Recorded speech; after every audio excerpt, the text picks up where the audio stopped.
ప్రస్తుతం మనం ఎస్పీ బాలసుబ్రహ్మణ్యం విగ్రహ ముందున్నాము. అవును. అంటే దీన్ని ఏర్పాటు చేయడానికి కొంతమంది తెలంగాణ వాదులు వ్యతిరేకిస్తున్నారు. అవును. దానికి తెలంగాణ అస్తిత్వము ఉన్నాయి. ఆంధ్ర ప్రాంతానికి చెందిన విగ్రహాన్ని రవీంద్ర భారతిలో ఏర్పాటు చేయడం ఎందుకు, ఫిలిం నగర్ లో అక్కడ ఏర్పాటు చేసుకోవాలని అంటున్నారు. మీ అభిప్రాయం ఏంటి సార్? నమస్కారం అండి. మేము తెలంగాణ బ్రాహ్మణ సేవ అధ్యక్షుడు మైనంపాటి మురళీకృష్ణ శర్మ.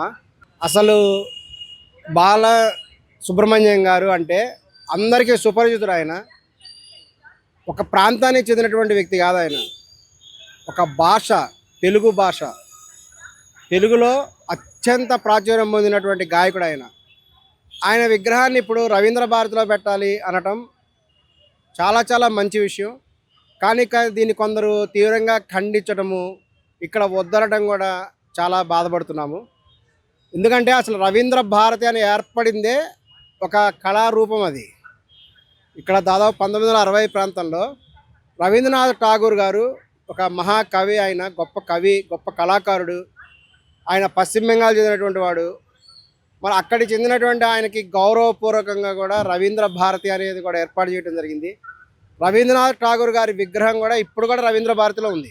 అది 1960లో కూడా ఏర్పడి కేవలం కళారంగం సంబంధించింది మాత్రమే. అది తర్వాత కాలంలో కూడా మన విశాలమైనటువంటి ఆంధ్రప్రదేశ్ ఏర్పడింది. తెలంగాణ ఆంధ్ర ప్రాంతాలు కలిసి విశాలమైన ఆంధ్రప్రదేశ్ కూడా హైదరాబాద్ రాజధాని ఉండటం వల్ల మన తెలుగు ప్రాంత ప్రజలందరూ కళాకారులు కూడా వాళ్ళ ఒక సింగింగ్ అయితేనేమి, నాట్యం అయితేనేమి, అనేక కళారంగాలు కూడా ఇక్కడ ప్రదర్శిస్తుండేవాళ్ళు. ఇది ఒక ఆస్థాన విద్వాంసుల్లాగా కూడా కొనసాగుతుంది ఇది. మరి ఇటువంటి సందర్భాల్లో మళ్ళీ ప్రత్యేకమైన తెలంగాణ వాదన రావడం, ప్రత్యేక తెలంగాణ అనేది ఏర్పడటం అనేది కూడా జరిగింది. మరి ట్యాంక్ బండ్ చూసుకుంటే ట్యాంక్ బండ్ మొత్తం కూడా విగ్రహాలు ఉంటాయి. వాళ్ళందరూ ఎవరైతే తెలుగు ప్రాంతంలో ప్రసిద్ధి చెందినటువంటి వాళ్ళు కూడా ఉంటారు.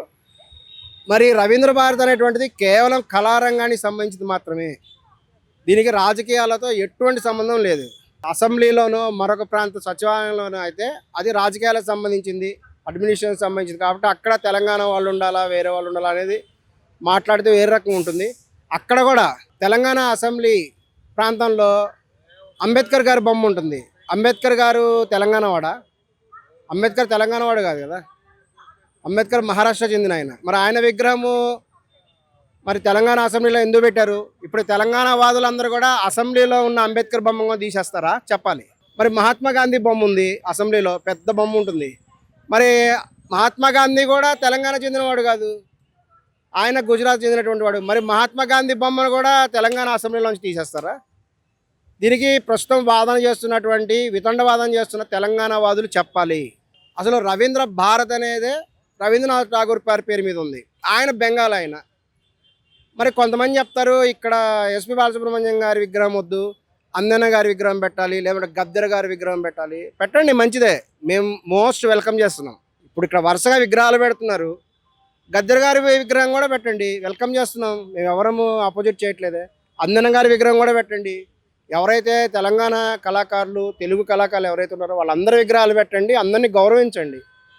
అందరం కూడా వాళ్ళని మేము ఆహ్వానిస్తున్నాం.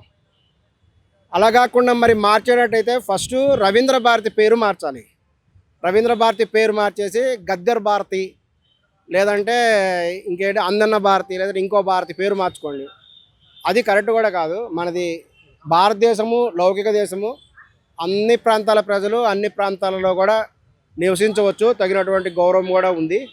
కాబట్టి వెంటనే కూడా ఎస్పీ బాలసుబ్రహ్మణ్యం గారి విగ్రహాన్ని చక్కగా కూడా అంగరంగ వైభవంగా కూడా ఇక్కడ ఇనాగ్రేట్ చేయాలి. దీనికి అందరూ కూడా సపోర్ట్ చేయాలి అని కూడా కోరుతున్నాం.